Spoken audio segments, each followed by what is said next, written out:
মৰমৰ ছাত্ৰ ছাত্ৰীসকল, মই আজি এইটো ভিডিঅ'ত আলোচনা কৰিম ক্লাছ 8ৰ ছানবীম ইংলিছ ৰিডাৰ বুক 3 কিতাপখনৰ চতুৰ্থটো lesson 4th Doksori learns about the panchayat. মৰমৰ ছাত্ৰ ছাত্ৰীসকল, তোমালোকে যদি নিজে ভিডিঅ'টো চাই আছা তেতিয়াহ'লে ভিডিঅ'টো লাইক আৰু শ্বেয়াৰ কৰিবা, লগতে চেনেলটো ছাবস্ক্ৰাইব কৰিবা। আৰু আমাৰ সন্মানীয় অভিভাৱক অভিভাৱিকাসকলে যদি ভিডিঅ'টো চাই আছে, আপোনালোকে অনুগ্ৰহ কৰি আপোনালোকৰ ল'ৰা ছোৱালী ভাইটি ভণ্টিলৈ ভিডিঅ'টো দেখুৱাব, যাতে সিহঁতে ভিডিঅ'টোৰ পৰা উপকৃত হ'ব পাৰে। এই কামনা আৰম্ভ কৰিছোঁ। তেতিয়াহ'লে Doksori learns about the panchayat. Doksori শিকিছে পঞ্চায়তৰ বিষয়ে। Do you know who build our roads? তুমি জানানে? হু বিল্ডছ, কোনে বনায়? আৱাৰ ৰোডছ, আমাৰ ৰাস্তাবিলাক, ব্ৰিজবিলাক, এণ্ড অফিচ বিল্ডিং, আৰু অফিচৰ ঘৰবিলাক। From where does the money to build all this come? From হোৱেৰ, কৰ পৰা?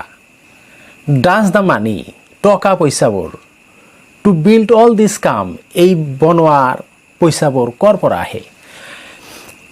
ইন গ্ৰুপ হিচাপে discuss how government money is spent for public welfare.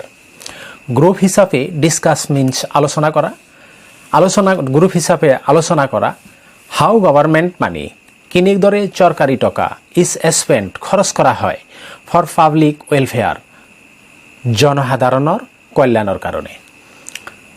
What will you do to help people who are old? তুমি কি কৰিবা? What will you do, তুমি কি কৰিবা? Two help পিপল, মানুহক সহায় কৰিবলৈ, হু আৰ অল্ড, যিসকল বয়োজ্যেষ্ঠ, আনৱেল, অসুস্থ, অৰ হোমলেছ, নাইবা ঘৰ নোহোৱা, সেইবিলাকক তুমি কেনেকৈ সহায় কৰিবা? ইন দিছ লেসন, এইটো পাঠত you will read about how panchayat spent money for the people. এইটো পাঠত in this lesson you will read, তুমি পঢ়িব পাৰিবা এবাউট হাউ পঞ্চায়তবিলাক কেনেদৰে স্পেণ্ট মানি, পইচা খৰচ কৰে ফৰ দ্য পিপল, মানুহবিলাকৰ কাৰণে। Doksori is a student of class 8 of Disangmukh জনজাতি হাইস্কুল। ডক্সৰী এজনী ছোৱালীৰ নাম, তাই এজনী ষ্টুডেণ্ট হয়। ডক্সৰী ইজ এ ষ্টুডেণ্ট, কোন ক্লাছৰ? অফ ক্লাছ 8, ক্লাছ 8ৰ ষ্টুডেণ্ট। ক'ৰ ষ্টুডেণ্ট? অফ দিচাংমুখ জনজাতি হাইস্কুল। কোন স্কুলৰ ষ্টুডেণ্ট? দিচাংমুখ জনজাতি হাইস্কুলৰ।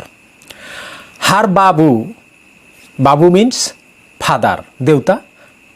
তাইৰ দেউতা Konke Mili takes her to school on his bicycle. তাৰ দেউতাকে তাক স্কুললৈ চাইকেলেৰে লৈ যায়।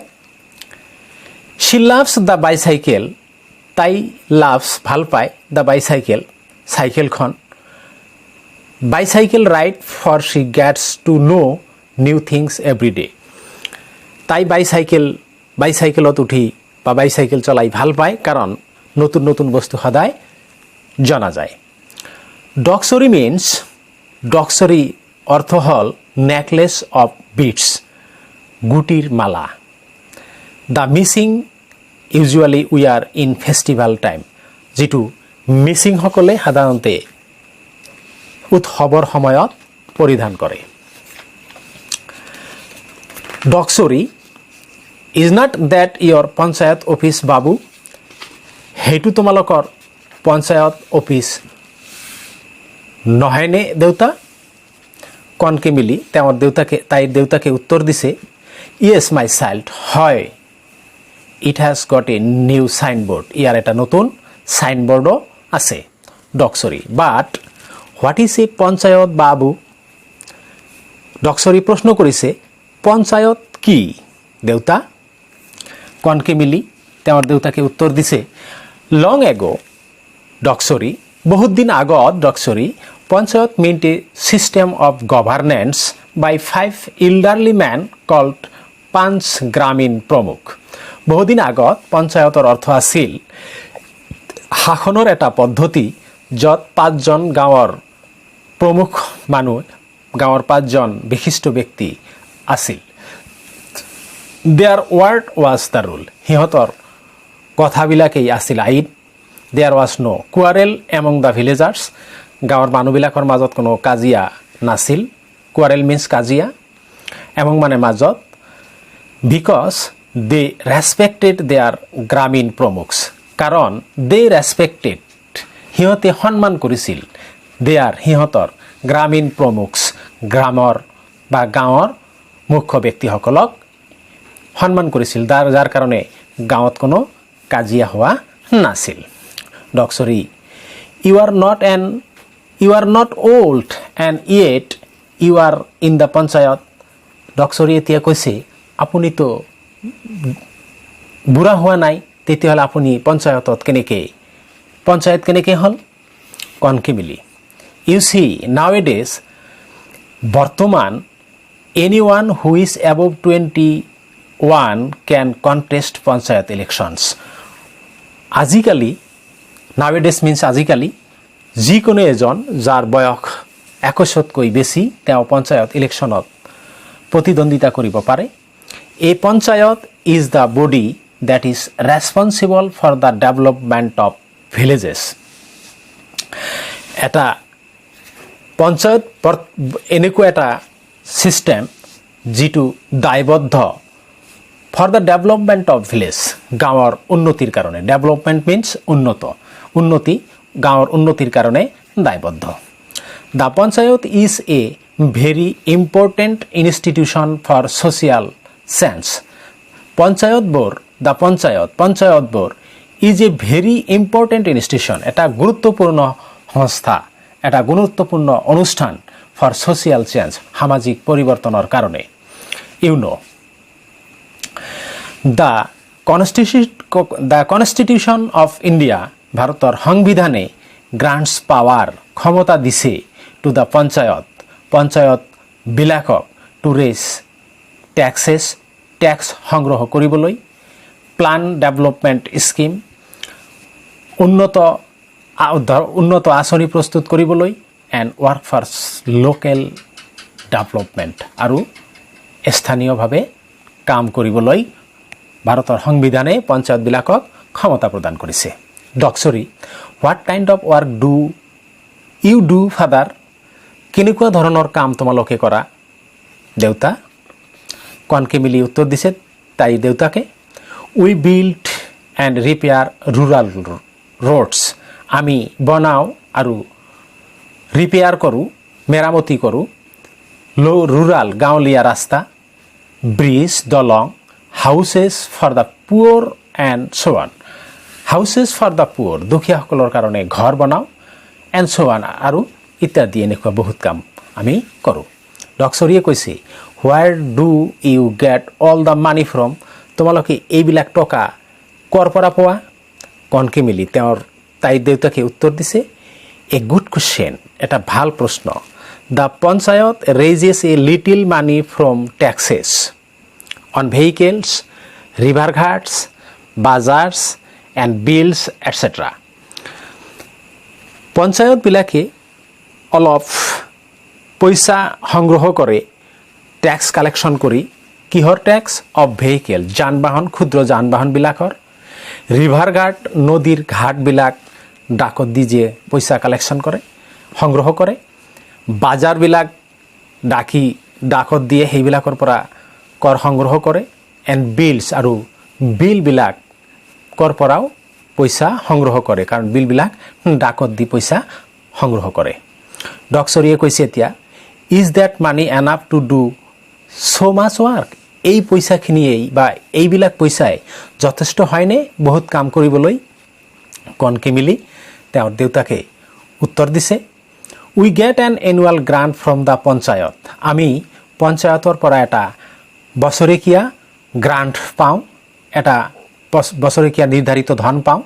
And rural development department of the government আৰু ৰুৰাল গাঁৱলীয়া উন্নয়ন দপ্তৰৰ পৰা গাঁও উন্নয়ন দপ্তৰৰ পৰা এক নিৰ্দিষ্ট পৰিমাণৰ বিত্তীয় সাহায্য আমি বছৰেকত পাওঁ দ্য লোকেল MLA স্থানীয় MLA অৰ মিনিষ্টাৰ নাইবা মিনিষ্টাৰবিলাকে কেন অলছ' কণ্ট্ৰিবিউট সিহঁতে অনুদান আগবঢ়াব পাৰে ছাবষ্টেঞ্চিয়েলি ইফ দে ৱাইজ যদি সিহঁতে মন কৰে তেতিয়াহ'লে সিহঁতে অনুদান আগবঢ়াব পাৰে ডক্সৰী আকৌ সুধিছে why don't you build a house for poor Dhaniram babu ডক্সৰীয়ে কৈছে কিয় এই দুখীয়া ধনীৰামৰ কাৰণে এটা ঘৰ বনাই নিদিয়া দেউতা কণকে মিলি তেওঁৰ দেউতাকে উত্তৰ দিছে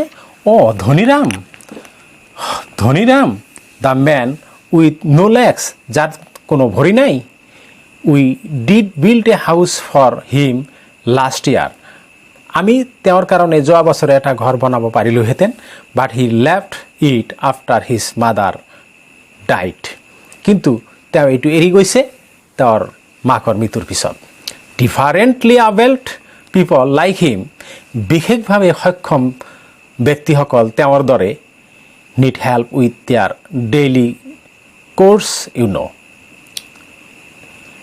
তেওঁৰ দৰে বিশেষভাৱে সক্ষম ব্যক্তিসকলক সহায়ৰ প্ৰয়োজন দৈনিক কাম কাজৰ ক্ষেত্ৰত Doksori babu please do something for the poor man দেউতা এই দুখীয়া মানুহজনৰ কাৰণে অলপ কিবা কৰা he spends the bitter cold December night on the open veranda of our school building he spends তেওঁ কটায় the bitter cold December night এই অত্যন্ত ঠাণ্ডাৰ ডিচেম্বৰ মাহৰ ৰাতিবোৰ অন দ্য অপেন বাৰাণ্ডা খোলা বাৰাণ্ডাত অফ আৱাৰ স্কুল বিল্ডিং আমাৰ স্কুলৰ বিল্ডিঙৰ বাৰাণ্ডাৰ খোলা বাৰাণ্ডাত ডিচেম্বৰ মাহৰ ঠাণ্ডা ৰাতিবোৰ কটায় কণকে মিলি তেওঁৰ দেউতাকে উত্তৰ দিছে ডণ্ট ৱৰি দুখ নকৰিবা we are building a home for people with special needs like him we are building আমি বনাই আছোঁ এ হোম ঘৰ ফৰ পিপল মানুহৰ বাবে উইথ স্পেচিয়েল নিড যিবিলাকৰ বিশেষ প্ৰয়োজন লাইক হিম তেওঁৰ দৰে so that they can live with dignity যাতে সিহঁতে so that means যাতে